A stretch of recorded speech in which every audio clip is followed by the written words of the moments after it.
Okay, so I think we can start. Your Excellencies, esteemed speakers, ladies and gentlemen, on behalf of the Belt and Road Institute in Sweden, I welcome you all to this international webinar, which will deal with the question of global governance in our troubled world today. My name is Hussein Askary. I am the Vice Chairman of the Belt and Road Institute in Sweden, and I will have the honor of moderating this webinar. On September 1st this year, China's President Xi Jinping proposed a global governance initiative during the summit meeting of the Shanghai Cooperation Organization held in Tianjin, China. Looking at the initiative and the explanations provided by the Chinese Ministry of Foreign Affairs, we find that many aspects of the initiative resemble some of those embedded in the 1945 United Nations Charter, China's own 5 Principles of Peaceful Coexistence from 1955, and the Asia-Africa Conference of 1955 and its Guangdong Declaration. These include the equal sovereignty, independence, and equality among nations. Non-interference in internal affairs and non-aggression are among the principles too. So what is new in this initiative in terms of global governance, and why is it important to revive it now? So this is what we are going to discuss today to find answers during this webinar. So we have a very distinguished list of speakers, including former European ministers, UN senior officials, and renowned scholars. To start with, it would be most appropriate to give the word to a representative from China. So we are privileged to have with us Mr. Wang Degang, the Chargé d'Affaires and ad interim of the Embassy of the People's Republic of China in Sweden, to give the keynote speech. So Mr. Wang, the floor is yours.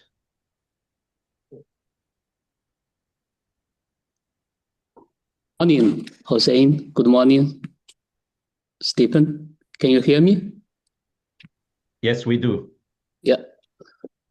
Okay, so dear colleagues and friends, it gives me great pleasure to attend today's webinar, so organized by BRIX, and share my viewpoints on the global governance. This year marks the 80th anniversary of the victory of the Chinese People's War of Resistance against Japanese aggression and the World Anti-Fascist War, and also the 80th anniversary of the founding of the United Nations, as we all know.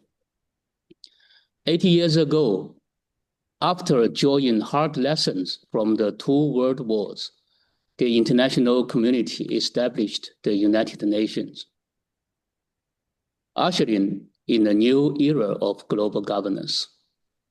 However, 80 years later, the world is still far from being tranquil. Hegemonism, unilateralism, and protectionism continue to haunt us. The UN and multilateralism are being challenged. The number of armed conflicts worldwide has reached its highest level since World War II. The progress of human development has severely slowed down. More than 100 million people are displaced, and over 600 million are struggling with hunger. Confronted with the emerging global risks and challenges, we cannot help but ask, what has happened to the global governance system, and what shall we do? At present, transformation not seen in a century is accelerating across the world. The current international landscape is undergoing changes and turbulence.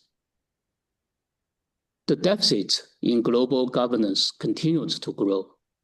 They all point to 3 deficiencies in the existing international institutions. First, the serious underrepresentation of the global South. The historical injustice long endured by emerging markets and developing countries have not been adequately readjusted. Second, erosion of authoritativeness. Certain countries adhere to the law of the jungle where might makes right, and the strong prey on the weak. They frequently abandon in international organizations and agreements, wantonly cut off funding, and impose their own rules on others. Multilateralism faces serious challenges like never before. Third, urgent need for greater effectiveness. The Sustainable Development Goals Report 2025 finds that by this year, nearly half of SDG targets are moving too slowly, and alarmingly, 18% are in reverse. Governance gaps exist in new frontiers, such as AI, cyberspace, and outer space, which limit the effectiveness of global governance. Strengthening global governance and advancing reforms to the global governance system have become an overriding trend. With a focus on the common interest of all humanity. As Hussein just now mentioned, the Chinese President, Mr. Xi Jinping, unveiled the Global Governance Initiative, the GGI, at the Shanghai Cooperation Organization Plus meeting in September. It answers the subject of our times, namely what kind of global governance system to build and how to reform and improve global governance. The GGI outlines the direction for reforming and improving the global governance system in 5 key areas. First, staying committed to sovereign equality and advocating the right of all countries to participate in, make decisions in, and benefit from the global governance process as equals. Second, staying committed to international rule of law, which must be applied equally and Third, staying committed to multilateralism and strengthening the role of the UN as the core platform. Fourth, staying committed to the people-centered approach and assuring that the people of every nation are the actors and beneficiaries of global governance. Fifth, staying committed to real outcomes and real actions and finding sustainable solutions. The GGI builds on the purposes and the principles of the UN Charter and responds to the needs of the world and the wishes of the people. Together with the Global Development Initiative, the Global Security Initiative, and the Global Civilization Initiative, the GGI promises much needed stability and provides certainty for this volatile world, and has received swift and clear support from more than 140 countries and international organizations. The 4 initiatives serve as the strategic guidance for jointly advancing the building of a community with a shared future for humanity. In upholding world peace and promoting common development, China is not only an active advocate, but also a steadfast practitioner. China is a responsible and a constructive force in global governance. We firmly support the central role of the UN, actively participate in the UN peacekeeping operations, keep to the Chinese way of resolving hotspot issues and push for the establishment of the International Organization for Mediation, bringing new hope for world peace. We join hands with the Global South in uniting for strength and actively develop BRICS and the Shanghai Cooperation Organization to contribute their fair share to the global governance mechanisms. We advocate and vigorously promote high-quality Belt and Road cooperation and have established platforms for open cooperation, such as the Asian Infrastructure Investment Bank, the BRICS New Development Bank, empowering and energizing common development and prosperity. We deeply engage in international cooperation to tackle climate change and advance sustainable development. And dear friends, as you know, so President Xi Jinping recently solemnly announced China's nationally determined contributions for 2035. We earnestly honor our commitments, rallying support and pouring strength in preserving our shared home planet. Earlier this month, the fourth plenary session of the 20th CPC Central Committee adopted recommendations for China's 15th five-year plan.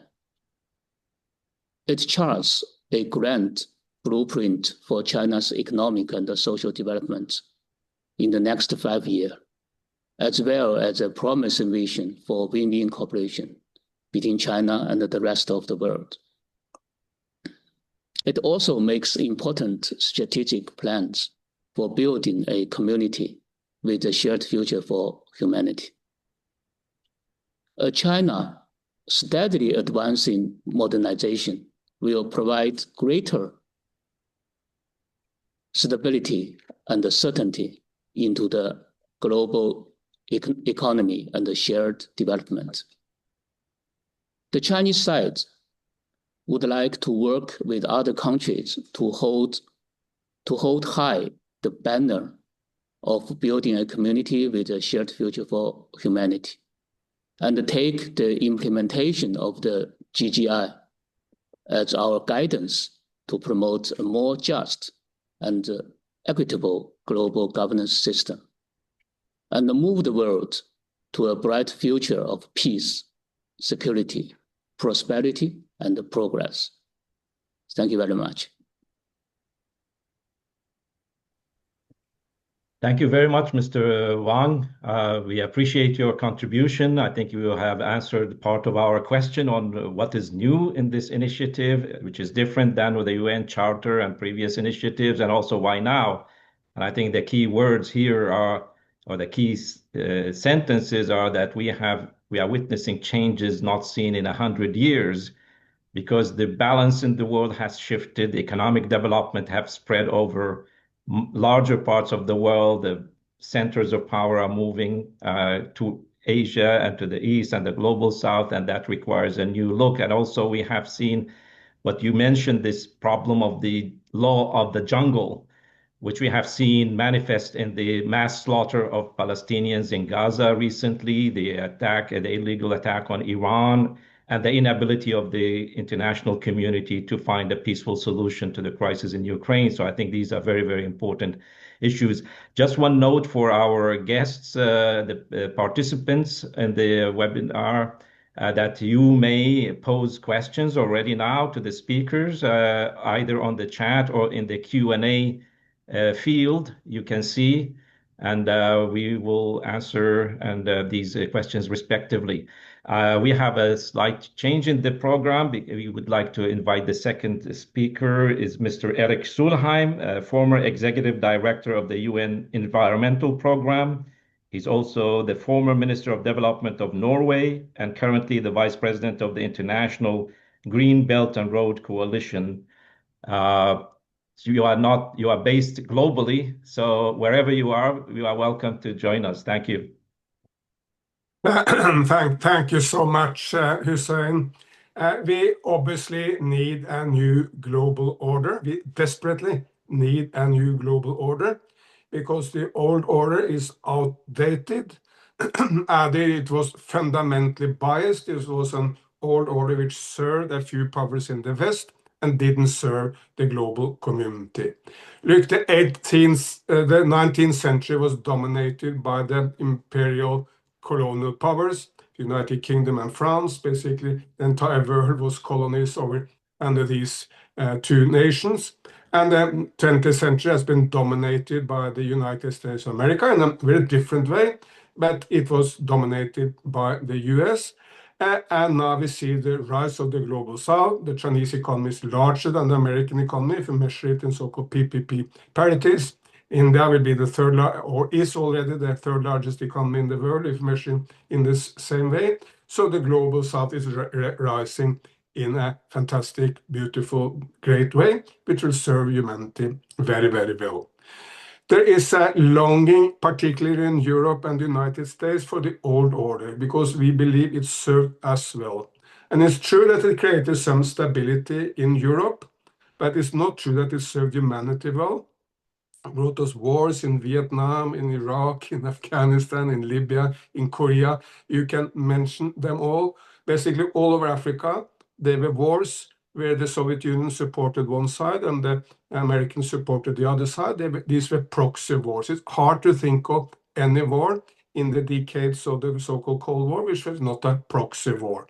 I mean, take Angola as an example. It was at the core a civil war of Angola between tribes of political leaders in the north and in the south of the country. And then all of a sudden, the United States discovered that one tribe was market liberalist, and the Soviet Union discovered that the other was Marxist-Leninist, and one was supported by the United States and South Africa, the apartheid government, and the other by Cuba and the Soviet Union. There's nothing like that today. And there's a horrible civil war in Sudan, but it's not like China is supporting one faction there and the United States another faction, and this is a civil war between proxies of the two biggest powers of the day. So we are in a more fortunate situation, and we should not speak as if the old order was fair. It was not. It served the interest basically of the United States and some European powers, and we need a new global order. The new order, we cannot go into a situation of multipolarity, which is anarchy. That would be very dangerous. So we need an order, and I'll come back to what such an order will imply. But first, look, the United Nations, as an example, that's the most indispensable organization for a global order. It was founded in a completely different time. It was basically the brainchild of one person, the then President of the United States of America, Franklin Delano Roosevelt. And I mean, kudos to him. I mean, what he did was marvelous. He brought together a group of the smartest Americans, devising the World Bank, the International Monetary Fund, and the United Nations, and brought basically the entire world into these institutions. But it was a completely different time. At that time, China was in a civil war between the communists and the Guangdong, between Mao Zedong on one side and Chiang Kai-shek on the other.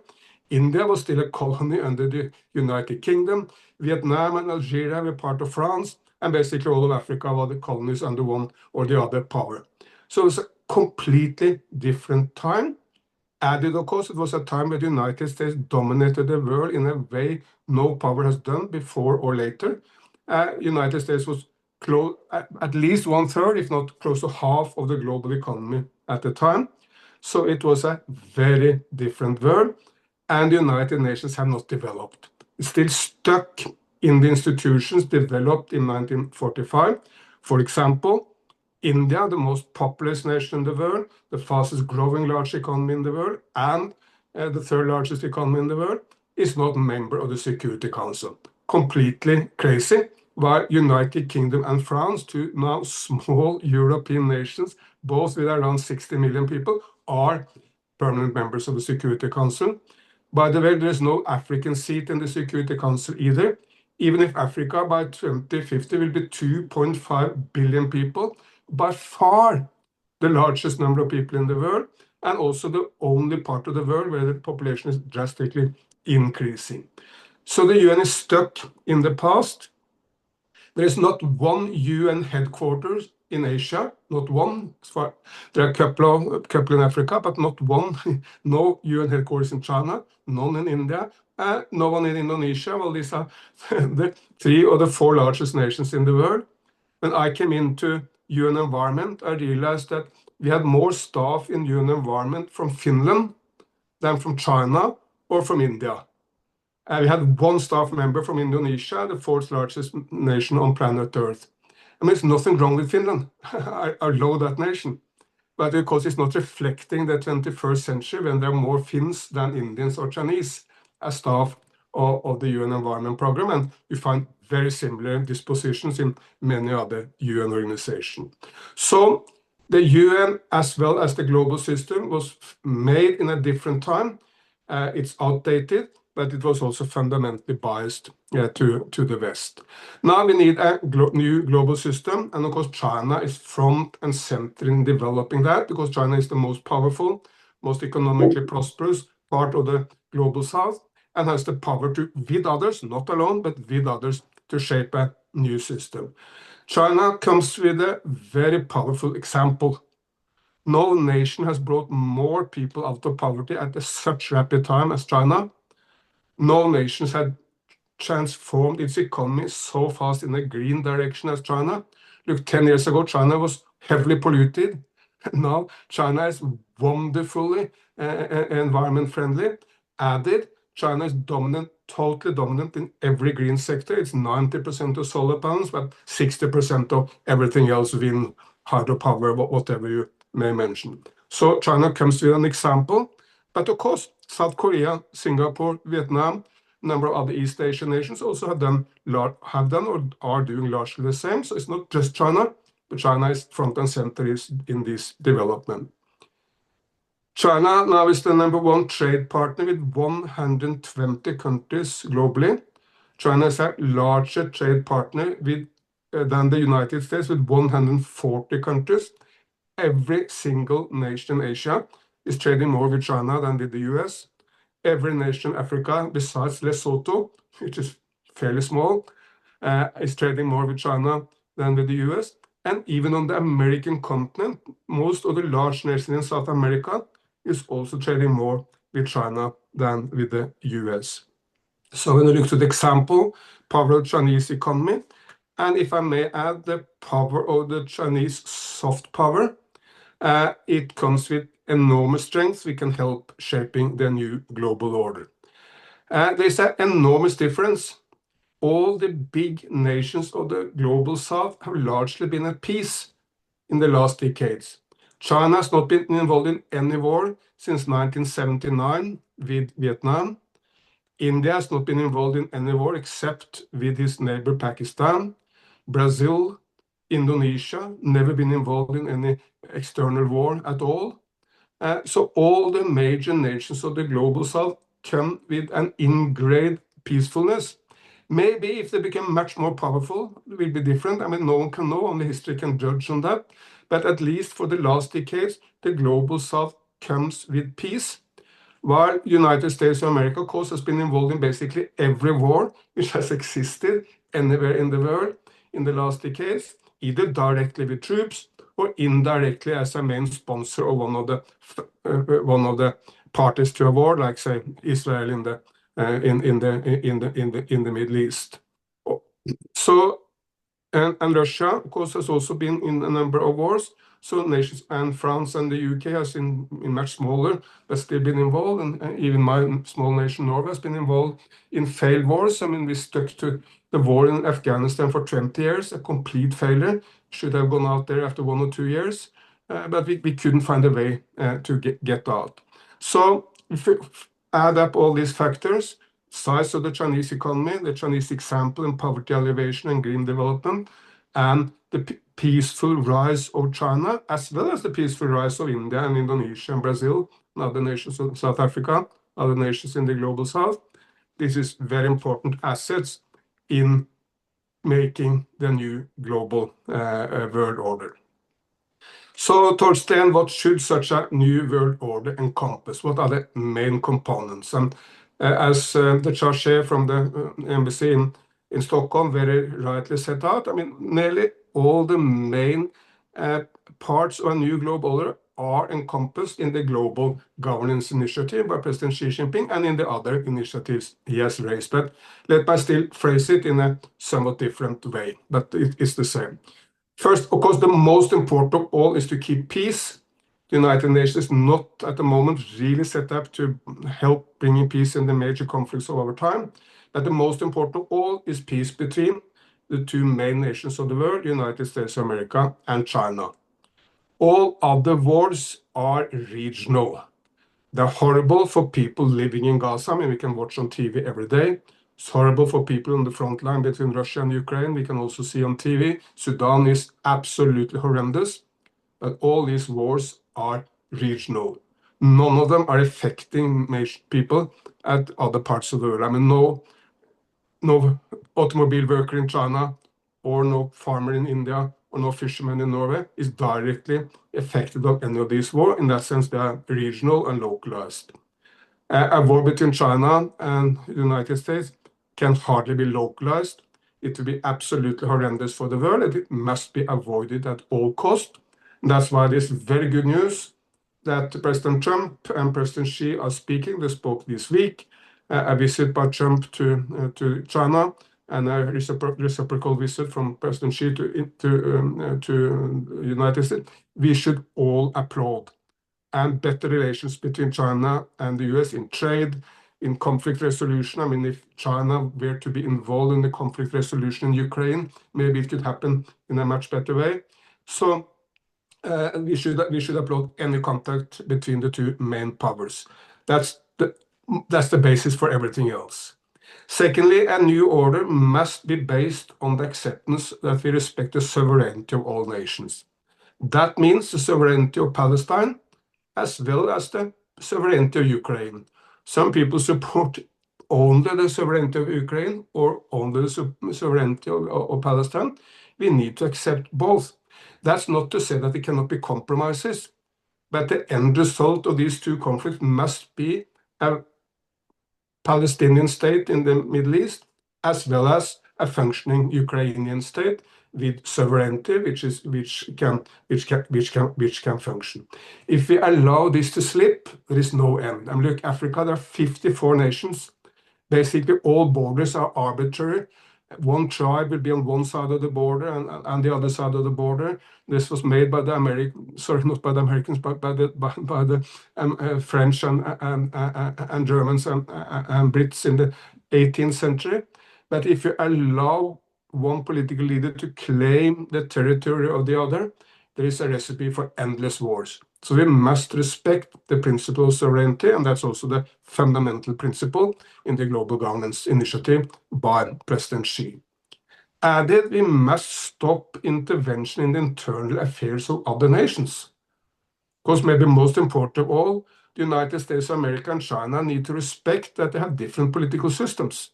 United States will never adopt a Chinese political system, even if they wanted, they cannot, because it's ingrained in Chinese culture for 2,500 years. But China will not adopt American political system also. I mean, very few Chinese want that to happen, but that's no difficulty that China and the West can work together on the basis of different systems.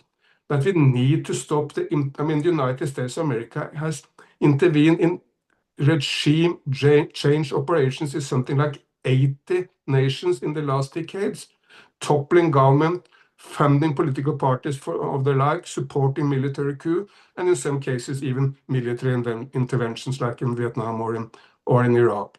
In most places it has failed. It even failed the interest of the United States, but nearly everywhere it has created more havoc, because you may, for example, dislike the government of Afghanistan. I'm no fan, obviously, of the policies to women of the Taliban in Afghanistan. But it cannot be changed from outside. It can only be changed by the Afghan people. And we need to stop these interference in the internal affairs of other nations. China is not interfering in other places. China did not have a candidate in the United States. It didn't support either Trump or Kamala Harris. It is ready to work with whoever wins the election in the United States. And China works with, yes, brutal dictators, authoritarian leaders, democratic leaders. It works with whoever is running a country and respect that. That is also, by the way, exactly the attitude of India, of Indonesia, of Brazil, of South Africa, of all the major powers in the global south. Only the United States of America and Russia are now interfering in the internal affairs of other nations in an inappropriate way. It must stop. Then we need a global trade regime which can work for all. It's not illegitimate to have tariffs. I mean, that may be necessary for some nations to protect domestic produce of some sort. So it's not that Trump is wrong to put tariffs. Tariffs are existing, but there must be a system. There must be rules. There must be a World Trade Organization which functions, where people can appeal when there are difficulties and find way of sorting out disputes. And the global system must be much more people-centered. That's very central to President Xi's initiative. I mean, I've worked in the UN. I can tell you the UN is not people-centered. The UN is procedure-centered, bureaucracy-centered, in a very bad way. There's very often endless discussions which have no focus on the people outside. And unless the global system work, yes, for the automobile work in Sorry to Shenzhen. intervene. You have one more minute. I'm coming to the exact end. Unless the global system is working for the African farmer, for the Chinese worker, Norwegian fisherman, it's of very little use, because people demand results, improvements of their life, and that change need to happen. So to sum up, we need a new global system which can be more peace-oriented, more people-oriented, with respect for the sovereignty of all nations, with no interference in the internal affairs of others, and with rules for trade. And I believe that China and the other major nations of the global south will be the engine to make this happen, and they should have the support of all of us. Thank you very much, Mr. Solheim. It was really great to hear all these things. You have explained certain things. For example, why now we need a new global governance system, because the one we have had was built in a different time after World War II with different powers. And you pointed out that some structural shifts that have taken place in the world, but they are not reflected in the governance system. It's like the inequality of nations representation in the UN Security Council, for example. You mentioned the African Union is not represented, but also the UN bureaucracy itself is problematic because it does not reflect the diversity in the world. But also you mentioned the fact that economic development and trade are important issues to be included in this. But also you pointed out the way to go in the future is through diplomacy, and that even better relations between the United States and China, between Russia and the US and Europe is very, very crucial. And I think that's a very, very great contribution. I would like now to invite our next speaker, Dr. Pino Arlacchi, also with long experience in the United Nations, as a former member of the EU Parliament, former director of the United Nations Office on Drugs and Crime. Dr. Pino Arlacchi is from Italy. I guess you are addressing us from Italy too, right? Welcome. Yes. Thank you very much for the invitation. Can you please lower the camera a little bit so we can see the... Closer to the camera. Okay. Yeah. Okay, I'm not in the optimal one. Okay. But whatever you feel comfortable, that's fine. Yes, very happy to contribute to this very important and full of content discussion that happens in the moment of the world in which we really need to introduce big changes on governance, on development, on security. And China has clearly good ideas. the three major proposals that China recently advanced are the right framework for building a more safe and prosperous world. We need now to do a step forward. This is a framework, but what we need is a set of proposals about the instruments through which implement this framework. Unfortunately, in this moment of transition, of an hegemonic transition, we do not have serious instruments because UN, who used to be, should be the major instrument for global governance, particularly in the area of security and peace. UN is basically not existing. It is at the lowest moment in its history, and it is completely absent from major crises. Gaza, what did the UN in Gaza? It just suffered the destruction of UNRWA, suffered the complete imagination. What is doing the UN in Ukraine war, in which the tradition of peacekeeping of UN as a guarantee of security has been completely forgotten, in part because of the responsibility of the current UN leadership. I'm sorry to say that, but this leadership has been absolutely inadequate. And since next year we have the issue of changing the leadership, of having a new Secretary General, could be the opportunity to reflect on this failure and trying to make viable proposals, not for a UN reform.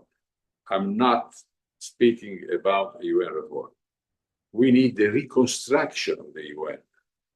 We need the refoundation of the UN from the scratch, because the issue of UN reform became almost ridiculous. I entered the UN at the end of the 90s on the wave of Kofi Annan UN reform project, which was, after a few years, which was completely a failure, which was completely useless. What we need is to change the UN from scratch. It means that the weakest point of the UN is the issue of General Assembly and Security Council. We have, on one hand, an almost revolutionary principle of government, which is one country, one vote. Each country in the UN has one vote regardless of its strength, position, population, and so on. And on the other hand, we have the most undemocratic system of government. 5 countries who decide and who have basically all significant powers. This is a structural mistake. Must be addressed. Otherwise, we'll continue for another 50 years discussing about reform of this, reform of that, reform of that. It is very clear that this structure cannot be reformed, should be radically changed. It means General Assembly should be a world assembly with all powers, like a national power, all powers, all jurisdiction and everything, working on majority and minority dynamics.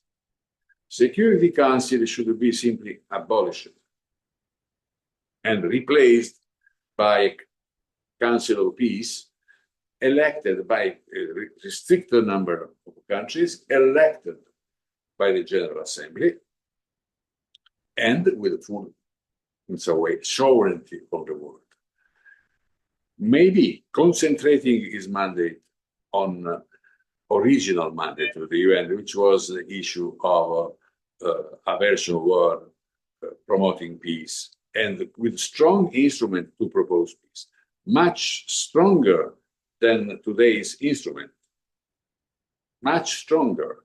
It means a stronger body in the UN, military body, under the command of the Secretary General and of the Council of Peace, that intervenes concretely and effectively in preventing not only attack, aggressions, but also threat of aggression.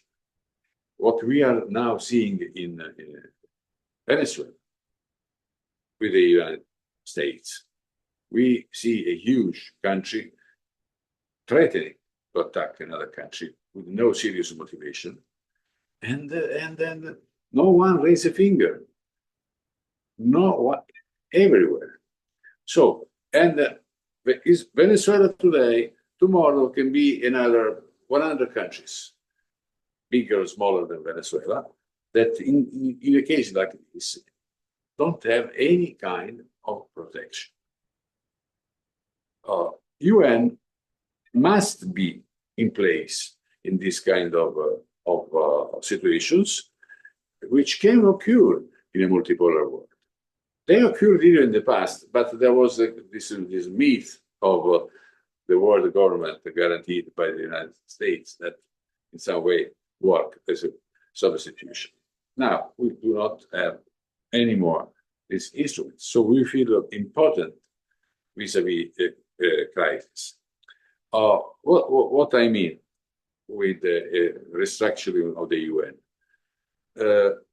a fully democratic body that intervene, preventing and promoting peace in all situations, and of course governed with the principle of majority and minority, which already exists in the United Nations. The General Assembly, since at least 10 years, is characterized by a majority and minority. We have a solid majority of 80–90% countries of the world who vote in a certain direction. And we have a minority that, unfortunately, are countries belonging to so-called West. They are in a regular minority. So, this is the situation. And we must have an appropriate reflection of this situation, a projection of these political situations in the issue of global governance. Otherwise, I don't see. The other solutions, they can be also parallel to this. It's not necessarily alternative to this, must be parallel. Is the building of a regional organization or not regional organization, countries that are concerned about their own, the protection of their own security, that start to establish military agreements against aggression. Military agreements against aggression. Maybe not permanent military agreements like NATO, but there must be a way in which countries that do not have nuclear weapons, countries that do not want to become military powers, and I'm talking about 95% of countries of the world, have an instrument to protect themselves. What a country like Venezuela should do? Build nuclear weapons? I don't think this is a good solution. But I'm afraid that the underdog countries that could be in a situation like Venezuela, suddenly in a world, in a multipolar world, these countries will start to think about having nuclear weapons. So the risk that the non-proliferation treaty will be destroyed quickly by the first country who resigned from the treaty and start to build his own nuclear armaments, the risk is that in a few years we have a world, a nightmare, a world with 30, 40 countries with the nuclear weapons. This can be the guarantee, the paradoxical guarantee of world peace. But this is the worst possible outcome. If we break the nuclear taboo and each single country can do whatever he wants in terms of nuclear power, we are in the worst possible world. This was avoided with the Treaty on Nuclear Weapons and with all the other treaties about nuclear experiments and so on. But it is very clear that this order is collapsing because of one single most important reason: the fact that the United States do not accept a peaceful decline, a peaceful future position in the family of the nation of the world. If this tendency of cruent decline will continue with Trump and with other presidents, we will be in the world will be in very serious tension. But I mean, the world in the meantime grew up, and I believe that the solutions I outlined can work if there is a political will and if there is a political awareness of the issue. Thank you. Thank you very much, Dr. Pino Arlacchi. It was very thought-provoking points you made. It's like it's not the United Nations. This question is not to reform or restructure the United Nations, but to rebuild it from the ground.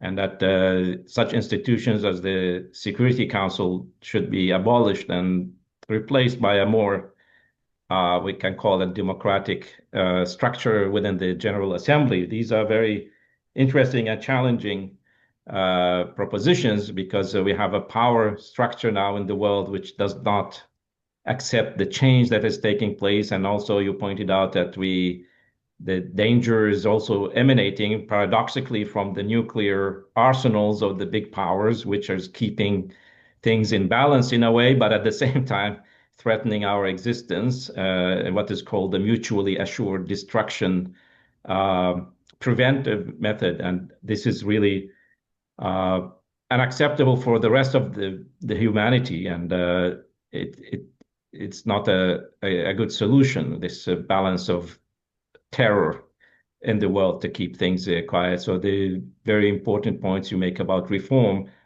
Thank you very much. We have Dr.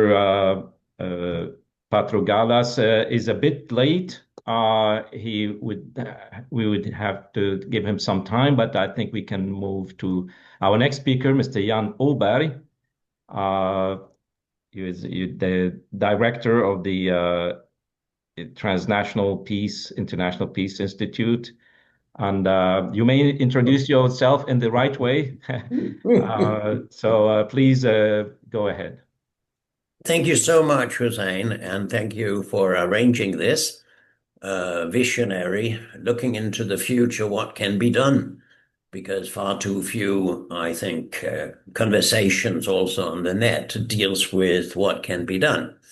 And how can things change for the better? And I used to say, it's a bad doctor you go to and he tells you that you're ill, but he has no idea about what to do with it. Far too many intellectuals and politicians have no idea about what can be done to make the world a better place. And I'm glad to hear that we've already had a number of suggestions here in this short time. So I'm Jan Oberg.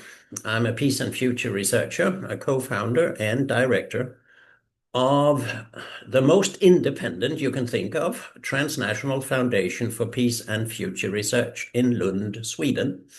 We are exclusively people-financed, and we are only volunteers, 50 people around the world who work for the UN norm, Article 1, that peace shall be established by peaceful means, which all countries are violating. Simple as that.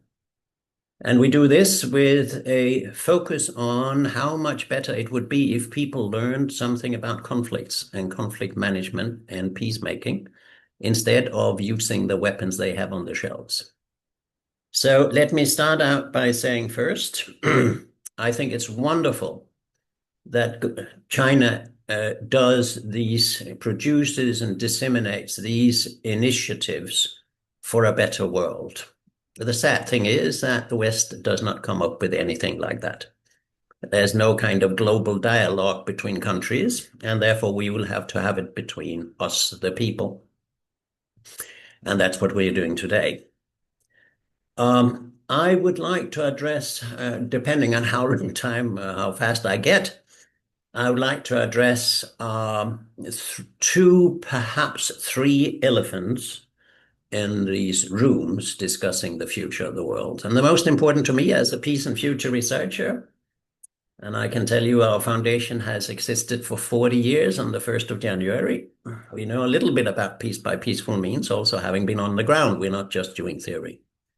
My big problem is that there will be no global government. There will be no better world. There will be no peace if we continue to conceive of security as based on offensive deterrence, basically national security with weapons, with the idea that you can steal from civil society 5% of the gross national product and waste it on arming against each other. Why is offensive deterrence a curse for humanity? And by the way, it's not addressed in any of the Chinese government initiatives. It is because the moment you say, I can kill you thousands of kilometers away with my long-range weapons, my security is to be able to kill you, means that there can never be stability, because the one you talk to by that implicitly with your long-range weapons will not feel safe with you. Then you act like NATO, but we don't have the intention to. Now, you see, this is a fraud. This is intellectually BS. Because you cannot, when you see people as potential threats or enemies, like I can kill you if you don't do what I say, or if you do something I don't like you to do. The moment that happens, there can never be anything else but the one you talk to indirectly with your long-range weapons will say, oh, that means I'm threatened. That means I have to get more weapons. So if you ask me what the solution is, it's something that some of us have been working on exactly for 40 years now. It is defensive defense. It is, if there is deterrence in it, it means I will give you hell if you come to my territory or try to hurt me, but I cannot kill you far away. It means smaller mobile units if we talk military defense. It means less destructive power. And of course, it means no nuclear weapons. No nuclear weapons have nothing to do with security. They are human rights violation, because we should be allowed to live in a world without the threat of nuclear war. No country has ever had any referendum about its nuclear weapons, for good reasons. Nobody wants them.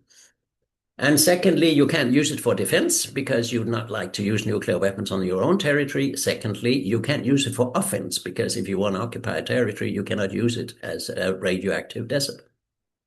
Now, people say they are only there to prevent from ever being used. That is nonsense, because a weapon that both parties or all parties know will never, ever be used is a weapon that cannot deter anything. So whenever they exist and they're used for deterrence, and as Hussein said, weapons of terror, then there is a risk that they will add to the propensity or the probability that there will be a nuclear war.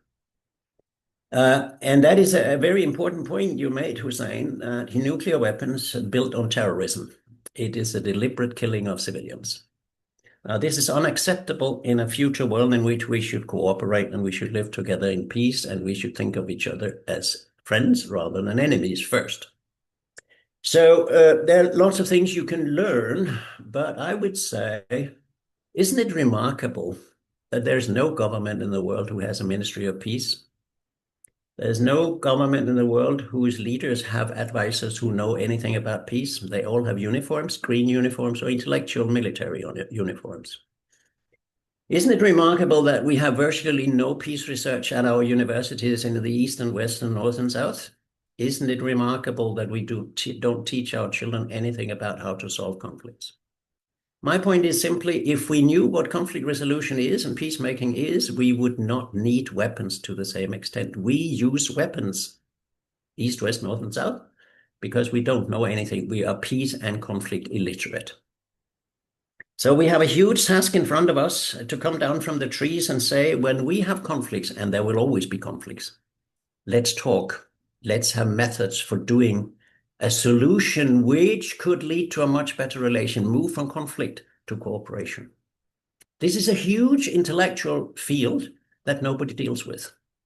So that's my first elephant. Let's talk about an alternative security. And that means if you're human-centered, then you talk about human security. And you move it up from human security to regional security to global security, not national security with military arms predominantly. And that's, of course, where the United Nations Charter is important. We can pull down the whole thing, and I agree with the former speaker. We need a revolution of the UN, if you will, not just reforms. But let me add one thing. It would be wonderful if United Nations members respected the UN. The biggest reform we can do with the UN is that member states begin to behave themselves according to the UN Charter. So that's the first point. Second point, global governments would have to, in my view, explore how to make democracy work at the global level. You see, the funny thing is we have a world in which economy is global, in which culture to a certain extent is global, in which the military is reaching globally, you know, America with 800 bases or whatever. But we don't have a political system that is global. We have a right as citizens to go and vote every 4th year or something like that on what happens in our capital. Now, this is ridiculous in a globalized world. We need to talk about global democracy. How do we democratize democracy at this level? How can we, through modern technology, through new ways of electing things, through new concepts of democracy, how can we make decisions at the global or regional and global level which citizens around the world are involved in? It's mind-boggling to me that we accept that the only influence we have is on our national parliaments or governments or whatever it is, but not higher up. I cannot even vote for who represents me in the United Nations. What about at least having votes, elections of our international representatives? What about having United Nations embassies in each member state? You know, you can go on like that. There's thousands of ideas we could discuss how to democratize democracy. Final thing I would just want to say, and I'm getting emotional about it, I am sick and tired of people who say that what Trump does is a peace plan. Please stop misusing the word peace. These people don't know what it is. The plan for Gaza has nothing to do with peace. The plan now, whatever it contains, 21 points or 28 points or 48 points or 3 points for Ukraine will not create peace in Ukraine. It requires a completely different approach to what can be done, including taking in all parties, listening to all sides, asking the parties, what do you fear most and what can you live with in the future? There's no idea in this discussion at the moment that everybody calls a peace plan without thinking of what peace could be.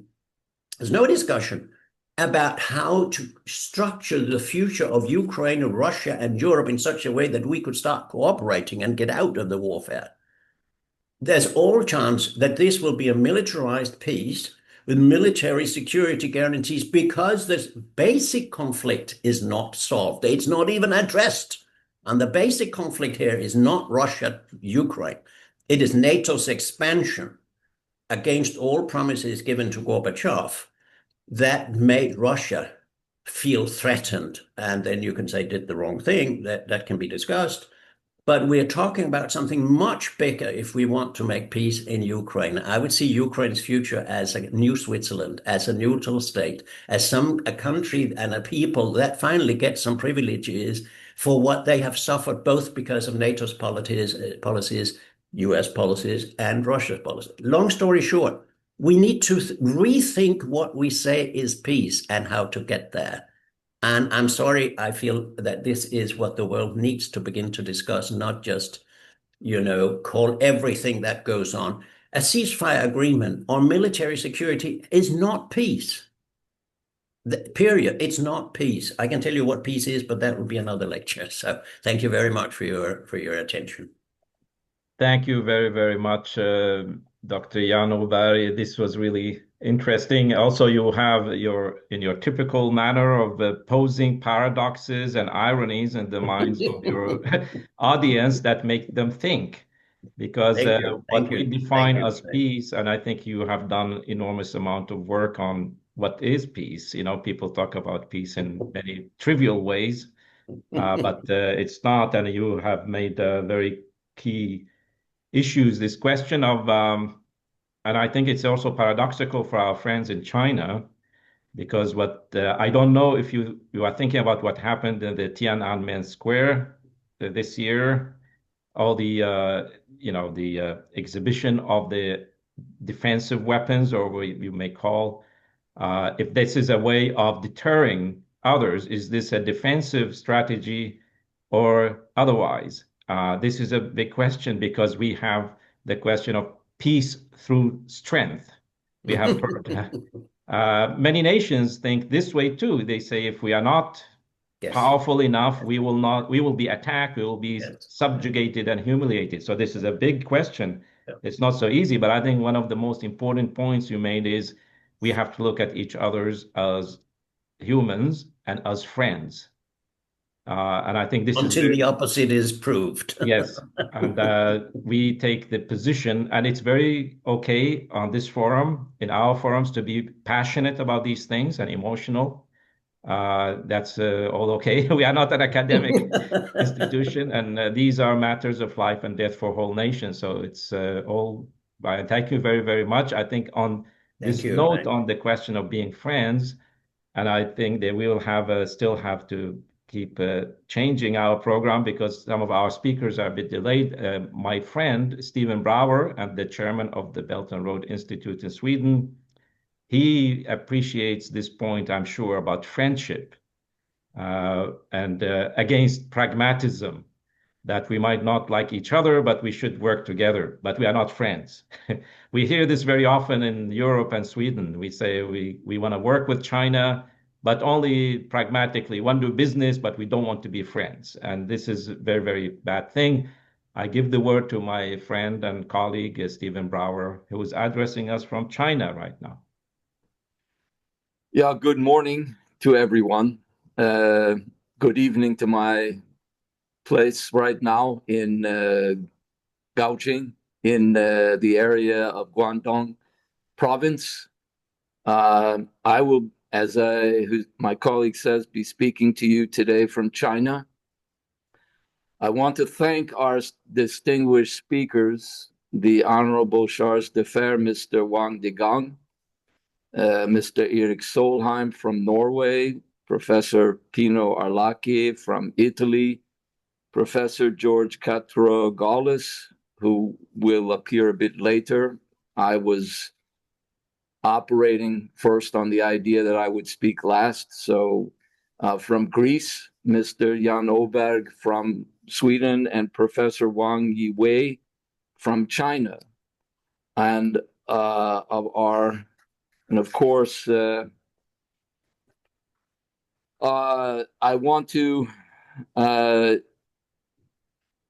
thank everyone for joining today's webinar sponsored by the Belt and Road Institute in Sweden. All of you represent important voices promoting the Belt and Road Initiative and the Global Governance Initiative. Distinguished ladies and gentlemen, the world is presently facing a period of great turbulence, even turmoil in respects that we're witnessing daily.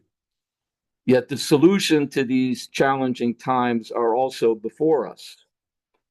The Belt and Road Initiative and the Global Governance Initiative establish a pathway and a direction for humanity leading towards peace and development and avoiding the horrors of war and conflict. It is a framework. It doesn't elaborate all the details, but it lays the framework of a strategic perspective which would, in fundamental ways, replace the old order that was identified by the first speaker, Mr. Erik Solheim, and others as a old system that no longer functions, even outdated from the time that it was initially put forth towards the end of the Second World War. The question, will humanity embrace a commitment for a community for a shared future for mankind, remains uncertain. The alternatives, the course of militarism and geopolitics, can only end in tragedy. The refusal on the part of Western Europe, the EU, and the United States to accept the rise of the global South and a multilateral world will only lead to their continued slide into collapse and self-destruction.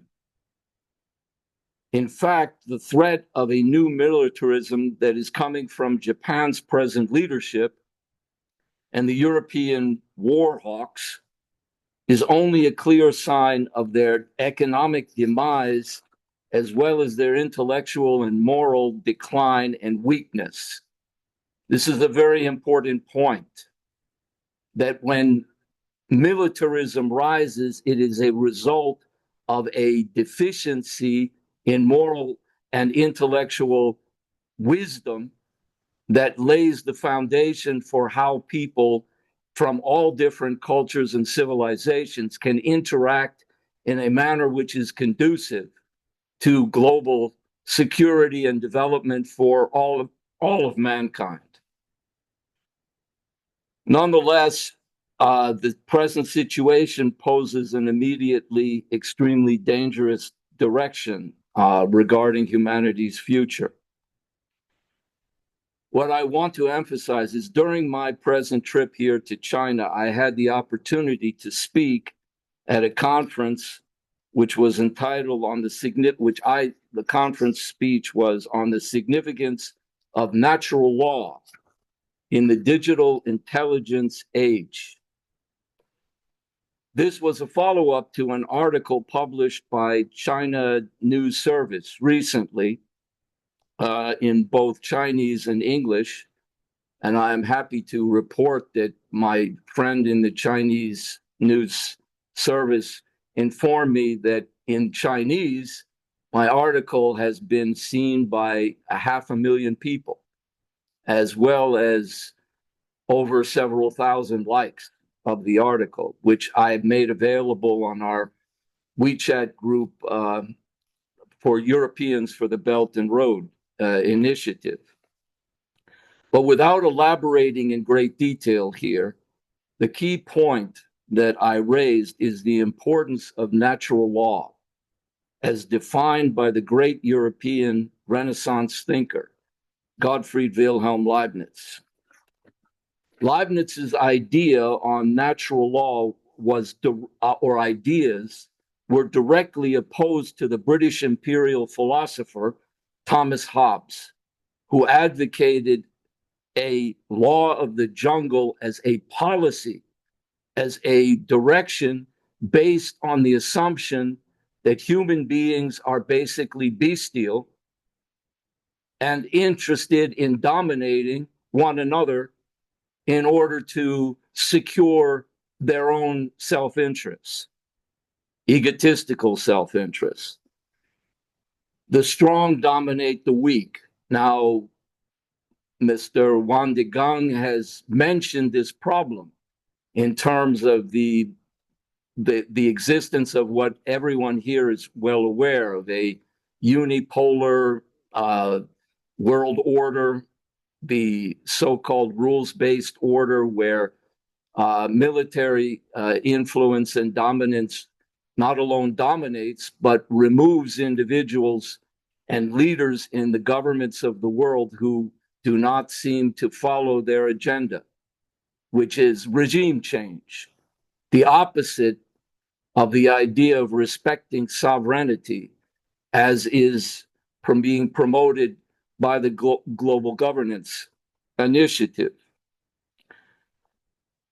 The Leibniz's ideas are remarkably close in many respects to China's President Xi Jinping's Global Governance Initiative.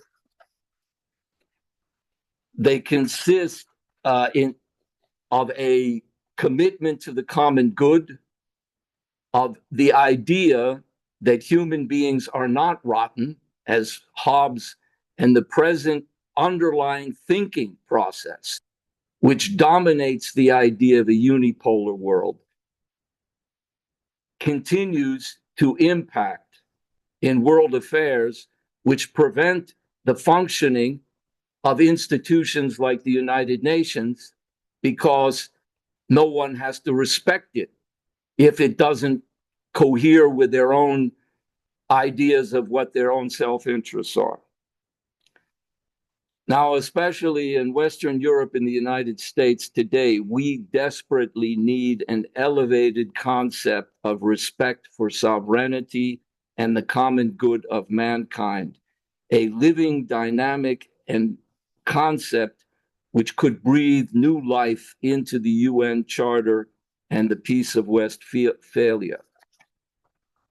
Together with the Global Governance Initiative, a new spirit of respect for others, the initial idea of the Peace of Westphalia, which was in principle operational until 1999, former British Prime Minister Tony Blair insisted that it was no longer relevant, it was outdated, and defined the policy of the right to intervene.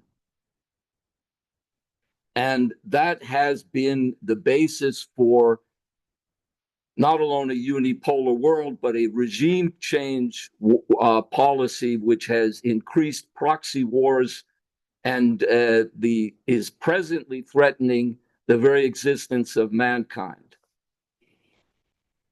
So what I will say is that a spirit for respect and understanding of the actual depth of European Renaissance thinking, which did actually establish the best qualities of what at one time was the founding principles of European and at that time United States Republic, which is a European baby of Europe, that it will mean that we put an end to militarism and war hawks who are presently thriving on war, division, and geopolitics.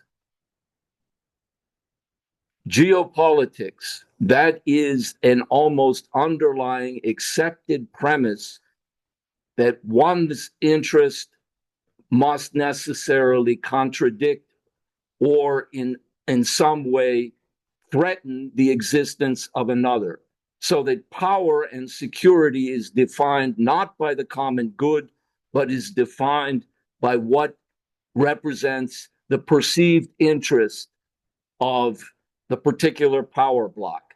That idea of reality is no longer the fundamental basis for a proper basis for human society and human development to go forward, not alone in this century, but hopefully a vision into the many centuries that will follow. So we have to end geopolitics.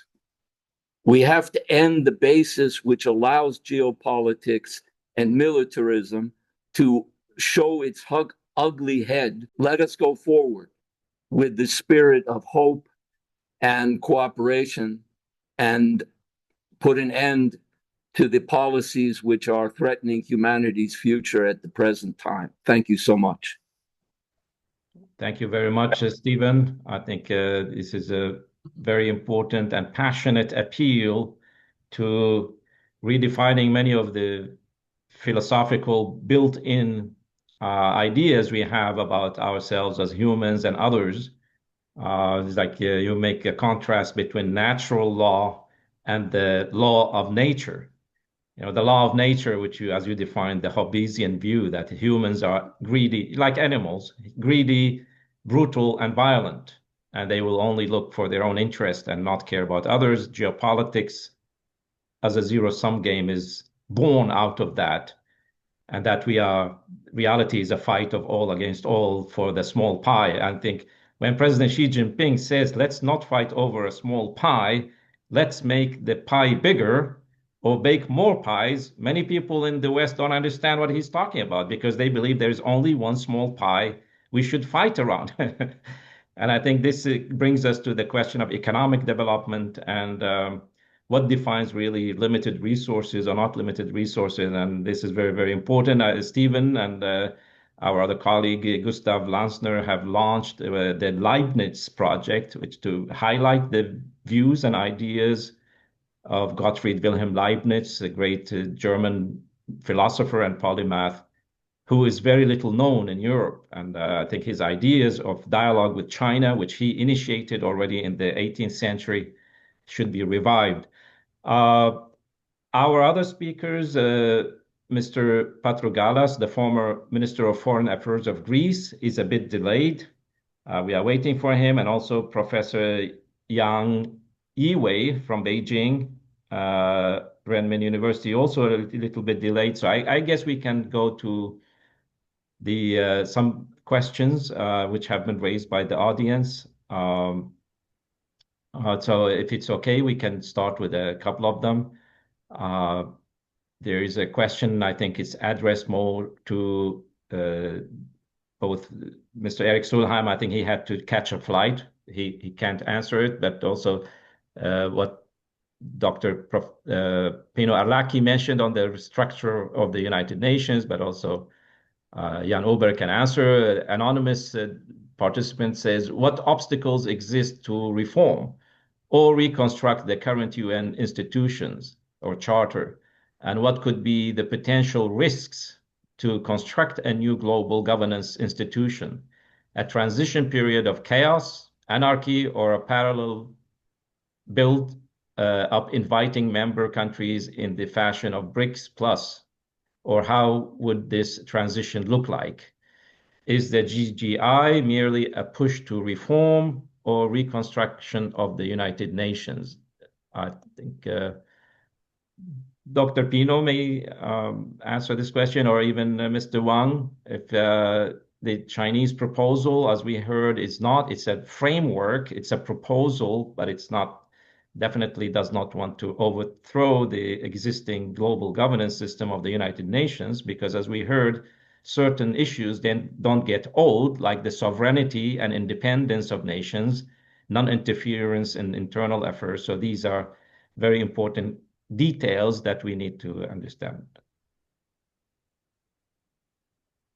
Dr. Pino, would you like to address this question of what is the transition period between what we have now, which is a dysfunctional UN system, and a reformed or reconstructed system? What happens in between? What are the obstacles which will prevent such a transition? You are muted.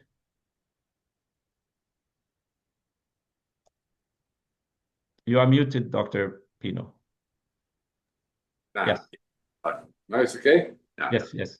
The main obstacle is the political will of the great majority of the Great South, because the majority is there. The issues are there on the major global issues. There is a coherent way, a coherent strategy of the Global South, which is expressed in the General Assembly resolution.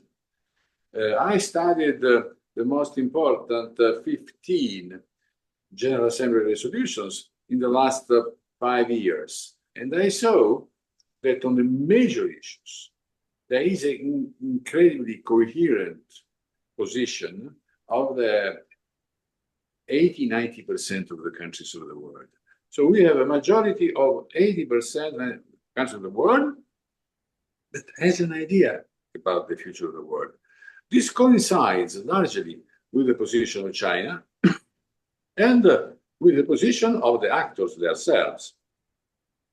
Non-military solutions of big issues, a strong role of the UN, of an international body for security in preventing and intervening, and valorization of regional contributions, valorization of all set of instruments that we have in this direction.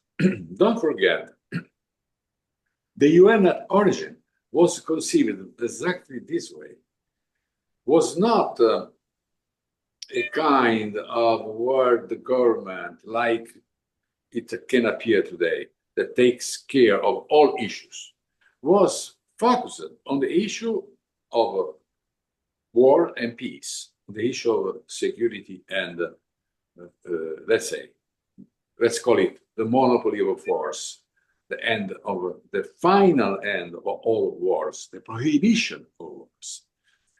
A new UN, a reconstructed UN, should be stronger and smaller than the one that we have now. Stronger in the sense that its core mandate should be strengthened radically with a big rapid reaction force that is half permanent, managed by the future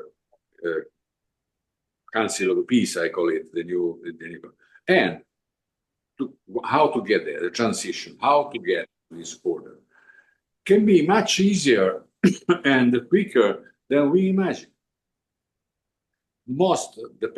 It depends not from the obvious opposition of the United States and European countries. Depends very much on the willingness to organize the situation in this way. And China has a really crucial role in that because China is the leader of the Global South.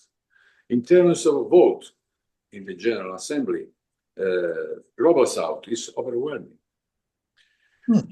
Transition means a meeting of the General Assembly divided into two parts. In the first, there is the resignation from the organization by almost all countries. The same session, there is a second part in which the General Assembly of the countries that resigned declare their self-constituent assembly. This is extremely technical and political point that must be considered because the chart established very clearly there are 5 articles in the chart that impede any reform. So only resignation from the existing body can solve the issue. Then a constituent assembly comprised by the same countries that start to build the new UN on reformed, changed chart that codify the new strategy, as I say, war and peace issue, security, world security issue, preventing aggression, and a more limited number of additional mandates. Existing bodies like development body, cultural bodies, big organizations, humanitarian bodies, and so on, could continue, but with a much looser relationship with the UN, because the world has changed in 8 years. Now we have a new. Professor Pino, I think you made the point clear because some of these points were already taken. I appreciate your answer. Also, for the limitation of time, we thank you very much for providing this answer. In the meantime, Professor George Katrougalas has joined us. We are honored to have you, though a bit late. I think we can give you the word now because I guess you have to go back to do some work. Mr. Professor Katrougalas is the former Minister of Foreign Affairs of Greece and also UN independent expert on the promotion of a democratic international order. Thank you very much for joining us. Please, you may take the... Many thanks for giving me the floor.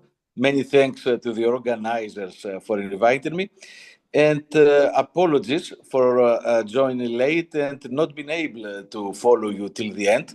This is the day of my courses. I commute to go to my courses and my flight had a delay. So a lot of obstacles, but not enough to prohibit me from being with you, which is really a pleasure and an honor. I agree with most of that my predecessor, my previous speaker has said about how we need a reform of the international institutional structure, and also that international law legality, I would add, is at a crossroads. We have seen a genocide unraveling in Gaza without the United Nations to be able to stop it. We have seen something even worse. Israel, the party that was responsible for this genocide, to mock the institutions of the United Nations. Prime Minister Netanyahu to call the United Nations the House of Darkness and a swab of anti-Semitism. And for the first time, the General Secretary of the United Nations himself to be declared persona non grata. This goes much beyond, however, the genocide of Gaza. The stalemate in the Security Council has prohibited the United Nations from playing the role that it has been envisaged in the Charter. I remind you, with the words of the first General Secretary, that this role is not to bring heaven in earth, he has said. The role of the United Nations is to avoid the hell to get loose in our world. And in many aspects, this is a failure. Another clear failure is what's happening at the level of the international economic order. The new international economic order, as a kind of demand, together with the right to development, have been the main, let's say, ways that the Global South has transformed the international law. Again, I must remind you that the right to self-determination was not enshrined fully, neither in the Charter nor at the Universal Declaration of Human Rights. We had to wait till 1963 for the two covenants of human rights to have a full, let's say, enshrinement in international law. And of course, this happened because the anti-colonial struggle has played an important transformative role on the international law. However, these demands have not fulfilled, quite the opposite. We had the first North-South Summit in Cancun in 1981. Thatcher and Reagan came to this summit, practically hijacked it. We had a new economic international order in the 80s, but it was quite the opposite than this envisaged by the leaders of the Global South. It was a neoliberal economic order. And we still see this economic order to be shaped by two powerful currents, contrary to the will and the interests of the big majorities. First, the legacy of colonialism. We have deep embedded structural drivers that perpetuate inequalities between the Global South and, let's say, the Global North or the West. In addition, we have an institutional financial architecture based on the Bretton Woods institutions that substantially, essentially, rigs the state of the play. Just have in mind that the G7, the wealthy Western states, although they represent less than 10% of the population, control 41% of the votes, both in the International Monetary Fund and the World Bank. On the contrary, the majority of the global population, the global South, controls less than 10% of the voting. China has less votes than Japan, although both in population and in economic size, it's much, much bigger. India, which is the most populated country in the world, is just 13th. So we are in an urgent need to reform this international architecture. It is really a pity that Europe is not participating. Actually, sometimes it is an impediment to this effort. I'm really worried on the rise of the party of the war in our continent. There are voices, official voices, that declare that the next war is not just imminent, it is unavoidable. We need to have, together with the movement for a more equitable, more fair economic international order, also a new movement for peace and against the war. A last point I have to make is that in this struggle, we are not in a position, let's say, of weakness. China, which is indeed leading the global South, has promoted a very good number of ideas. Recently, the Global Governance Initiative. But my point is that we are in a global majority, not just because the countries of the South represent the big majority of the human population.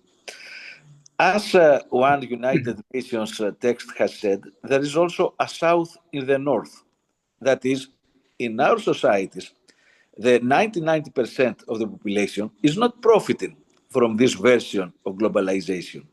The interests of the 90% of our societies are the same with the interests of the global South. And this, in my understanding, gives us, let's say, a feeling of optimism.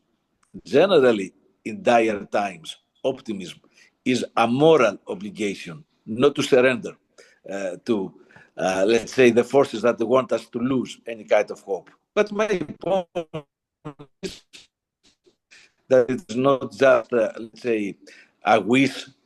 It is an objective reality that the interests of the huge majority, the global majority, are at this time aligned with the interests of the global South. That is, many thanks for hearing me. Thank you very much, Professor. It was a great pleasure to listen to you. I think many of your points align with the general discussion we have had today, although you were not present, but some of the points you made are very, very important, and it's right to the point on we have problems with the structural issues of both the United Nations itself, but also the world order itself today does not reflect the realities of the world. We have enormous inequality and lack of representation of the global South in the governance order. And I think this is very, very important. But also you pointed out that we should not lose hope in the face of militarism and securitization of our societies these days. War is not inevitable. We can, because we might disagree, there is no objective reality. Everything is subjective in a sense. How we look at the world and how we shape the world is very, very subjective, and it depends on the kinds of ideas we carry within us, which is very fascinating. Thank you very much for taking the time. I hope you can stay with us. I have to leave you. Okay. Well, we appreciate you took the time to speak to us. Thank you very much. I don't know if Mr. Wang wants to comment on our previous discussion or the question of the restructuring of the world order and the United Nations itself? Or should we take next questions? You are muted, sorry. Yeah, I'd like to add a few comments. So about about the new type international relations. So China would like to build up. It's based on three principles. That is mutual respect, justice, and fairness, and also cooperation and win-win. So at the recently concluded the fourth plenary of the 20th CPC Central Committee, so we have outlined, actually, so the Chinese leadership has outlined a blueprint for China's economic and social development in the next 5 years, as I mentioned just now. But not only for the domestic affairs of China, but also it has outlined a blueprint for China's foreign affairs, foreign policy. So it means China is now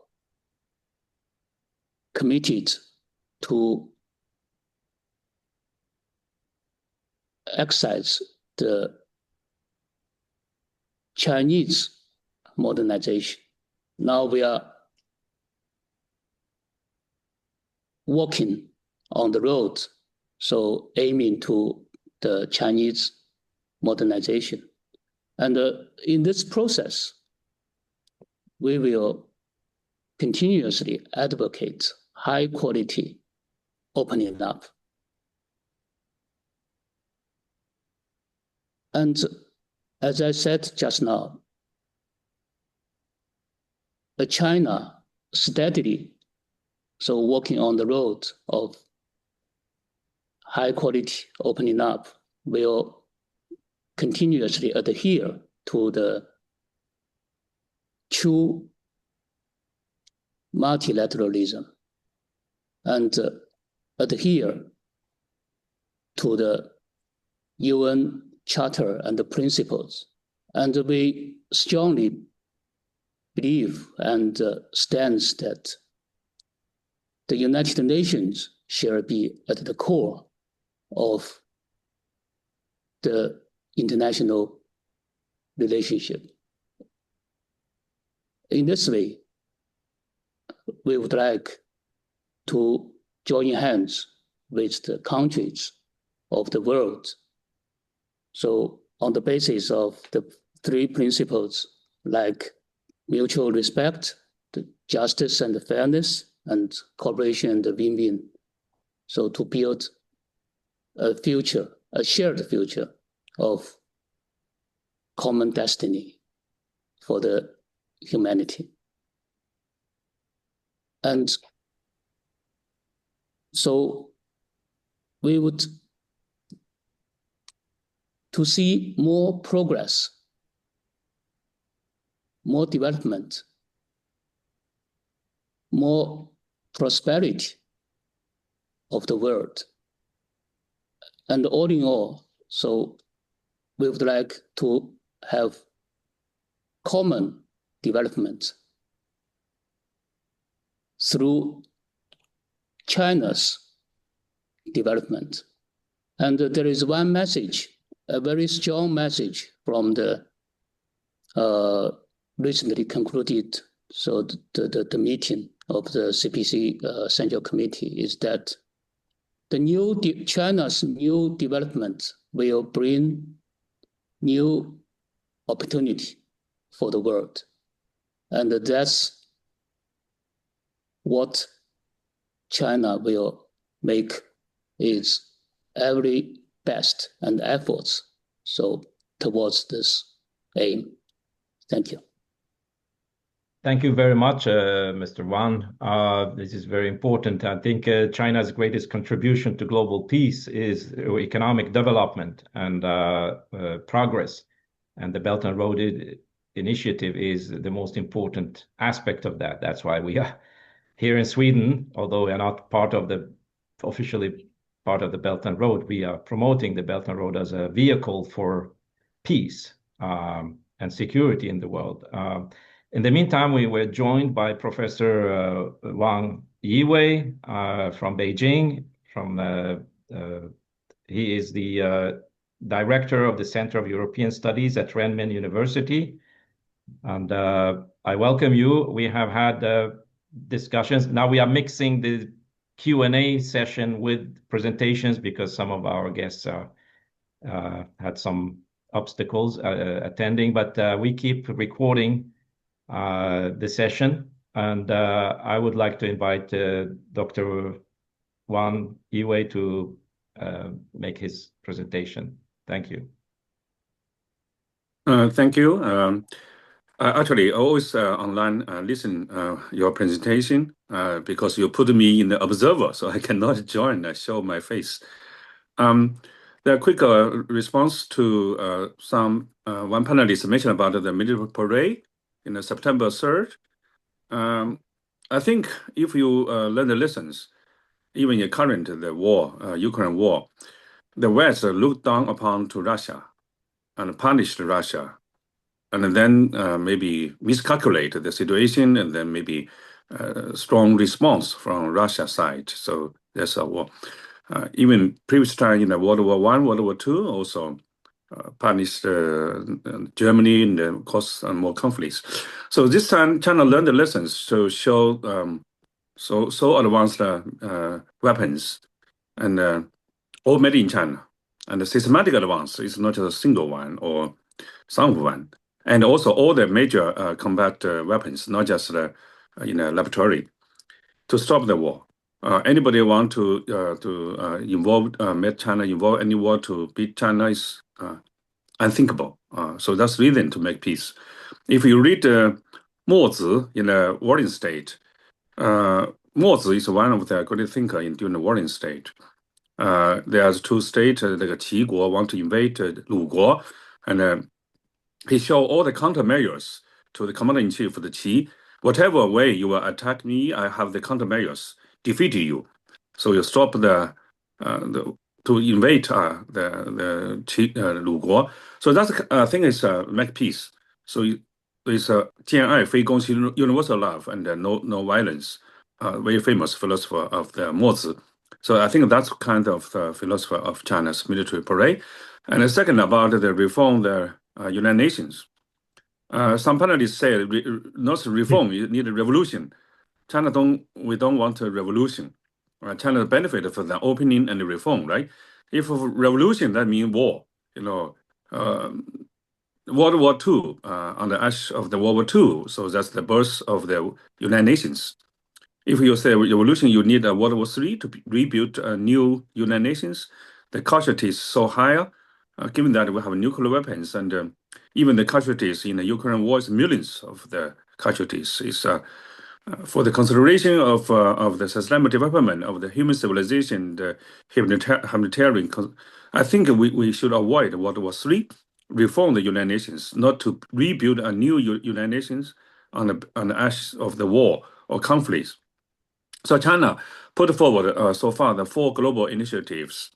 And maybe next year or 2 years later, China will put forward the 5th one. It's my understanding because the Chinese philosopher is Wu Xing, the 5 basic elements of the universe, right? It's from the gold, water, fire, and earth, and also wood. So I think I'm publishing an article to explain that. And President Xi Jinping also said there are 5 deficits in the world: the deficit of the development, the security, peace, governance, and trust. Maybe the fifth global initiative is global initiative for trust. People don't trust each other, supply chain, everything. And then I think why China put forward these five global initiatives? It's an initiative, firstly. It's not China. It's different, like a proposal by China, but everything should work to make the United Nations more representatives and more authoritative and more efficient. For the representatives, because the United Nations founding member only 51, so far the 193. So we let the Global South have more voices heard. One panelist correctly pointed out that India, even China, less than representative in IMF, World Bank, right? Then Japan is unfair, right? Secondly, make the United Nations more efficient. So not just empty talking. And in this regard, we should limit the veto power to use. The United States uses hundreds of times of veto power for either for Israel or for United States itself. China used 16 times, 8 times for maybe Syria for other countries, not for China. So we need to control the using of the veto power, and otherwise the UN resolution not work, right? And thirdly, make the United Nations more authoritative. You can say, oh, United Nations cannot solve the problems, so we build a coalition of willing and then the rules-based international order. The only rules is UN Charter and the international law. If you build your alliance and then say this is the rules and let other people to say accept this is unfair. So in the Chinese eyes, 193 members all on the table, and then problems on the menu. So we jointly to find a solution. In Chinese, everybody understand there's a slogan say 办法总比困难多. The solution is always more than problems. If we can collectively, jointly consultate and learn from each other. So another saying is the Chinese saying 高手在民间. So global majority, they are silent, but they actually wisdoms made from them, not because you have more power, and then you can find the solution not necessary. So that's reason I think the 4 global initiatives plus maybe in the future global trust initiative will contribute. So that's my basically contribution. Thank you. Thank you very much, Professor Wang. I thank you for bringing in some of the Chinese wisdom and philosophy, which is derived from its own history. You had long periods of wars and also long periods of prosperity, and you have a great memory in the mind of the Chinese people, which is very useful for the rest of the world too. I will stop the recording now because our presentations are made, and I will allow a more open